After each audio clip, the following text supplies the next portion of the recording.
At sunrise on the morning of November 23rd, 1926, the prayers of a pious Hindu woman were answered when she gave birth to a son in a small house which formerly stood on this site. Witnesses recall untouched musical instruments resounding on their own in the house, and a mysterious cobra, a traditional sign of divinity, was later found under the newborn baby. The child was named Satya Narayana Raju. As he grew, it became apparent young Satya, whose name means truth in Sanskrit, was different from other children. He was helpful to the villagers, doing work unselfishly. Called Guru by his playmates, he led them in devotional songs before school and fascinated and amused them by materializing candy, pencils, and playthings from an empty bag. In May of 1940, 13-year-old Satya put aside his school books and announced to his startled family that he was the reincarnation of a holy man named Sai Baba of Shirdi. While unknown in the region around Puttaparthi, Sai Baba of Shirdi was revered in the north by Muslims and Hindus. He dressed like a Muslim, but wore ash on his forehead in the Hindu custom. He slept one night in a mosque, the next in a temple.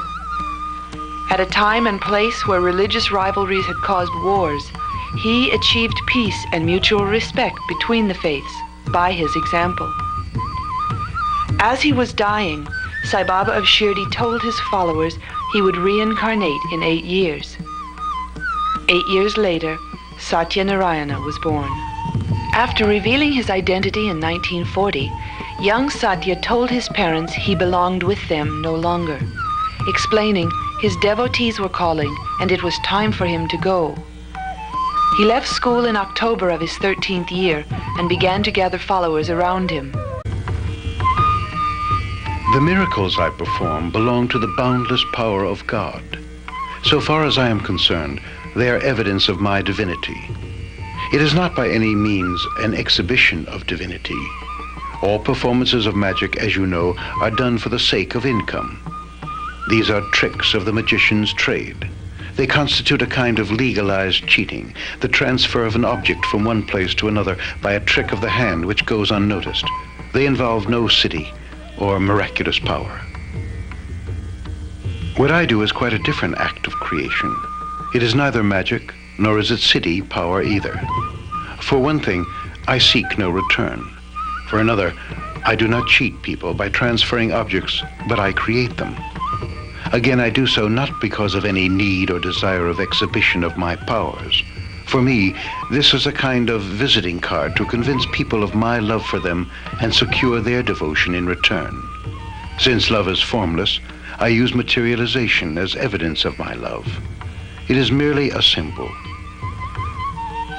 Most people desire talismans symbolic of my protection, so I provide them. When they are in trouble, they feel the grip of the ring, bracelet, or watch to remember me and call me to their rescue so that I can help them. On the other hand, if I give them something they cannot wear, they are likely to store it and forget about it. These trinkets or talismans give people a sense of security and protection they need in time of trouble or crisis, and create a symbolic link covering the long distances between them and myself. When the devotees need me, these objects flash the message as if by wireless, and I instantly come to their rescue.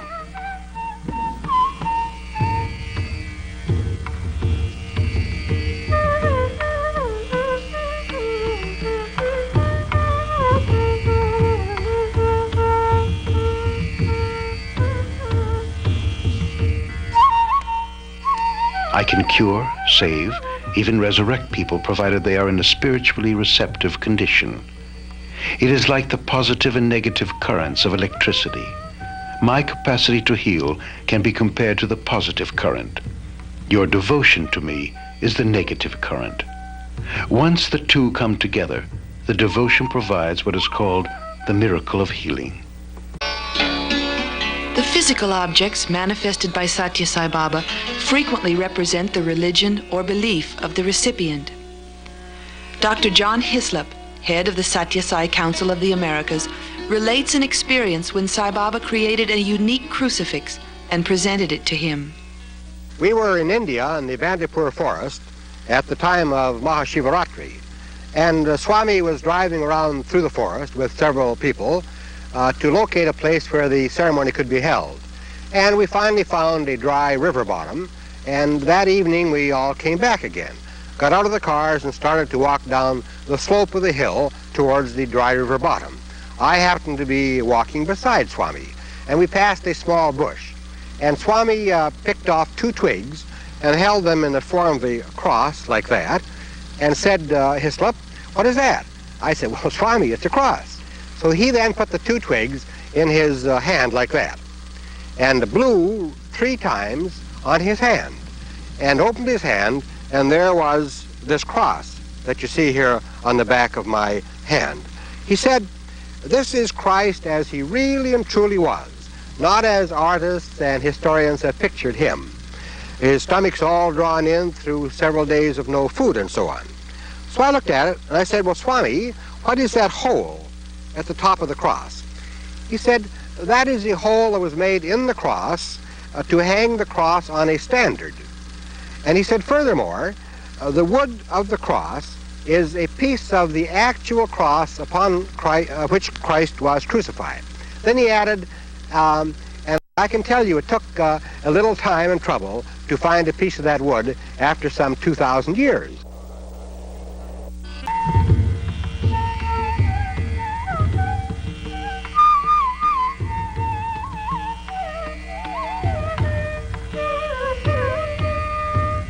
God is man and man is God. All of us have something of God, the divine spark within us. All men are divine like myself, but with a spirit embodied in human flesh and bone. The only difference is that they are unaware of this godhood. They have come into this karmic prison through the mistakes of many lives. I have taken this mortal form out of my own free will.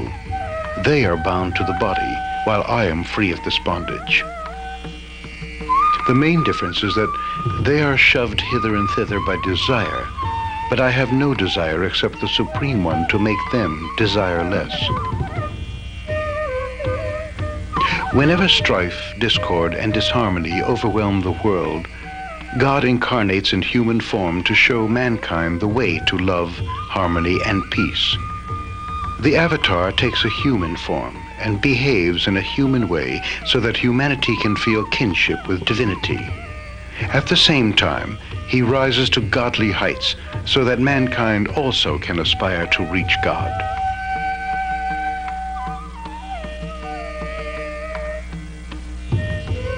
The realization of the indwelling God as the motivator of life is the task for which avatars come in human form. Therefore, in my present avatar, I have come armed with the fullness of the power of the formless God to correct mankind, raise human consciousness, and put people back on the right path of truth, righteousness, peace, and love to divinity. The Vibhuti ash I materialize is a manifestation of divinity with a potent significance as well as symbolization. It is symbolic of the cosmic, immortal, and infinite nature of all forms of God, Atma, or the Spirit. That is, what is left when everything worldly, transient, and changeable has burnt away. In the first place, it is symbolic of the life-death cycle in which everything ultimately reduces itself to ash. For dust thou art, and unto dust shall thou returnest. Ash or dust is the final condition of things.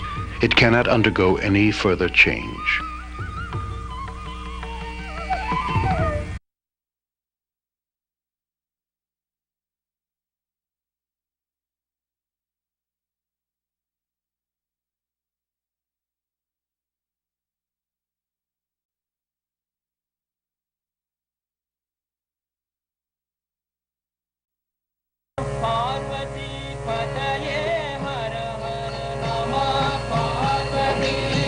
After the morning ceremony, crowds gathered in the auditorium.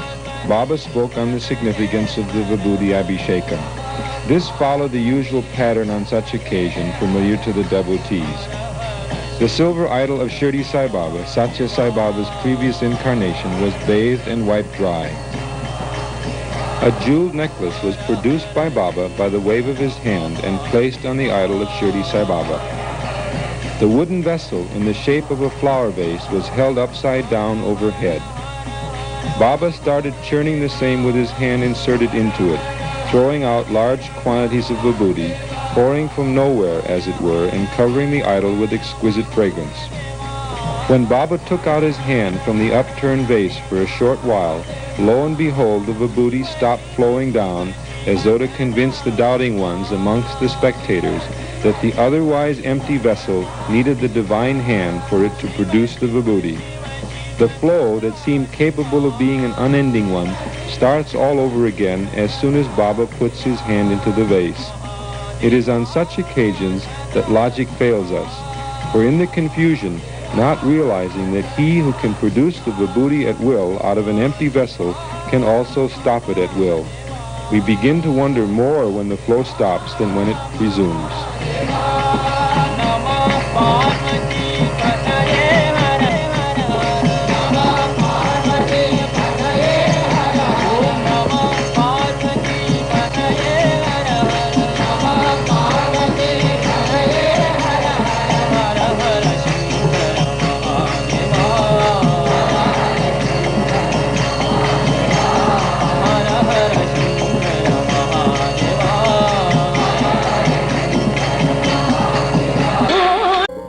In the Mahabharata, the ancient Hindu testament, Lord Vishnu, the preserver and protector of the universe, foretold of a Kali Yuga corresponding to our present age, which would be marked by moral and spiritual decline, by political corruption, oppression, dishonesty, crime, and the prevalence of falsehood.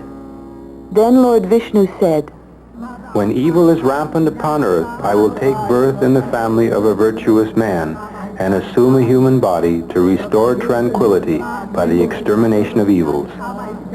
In the coming Kali age of sin, I will assume a human avatar form that is dark in color.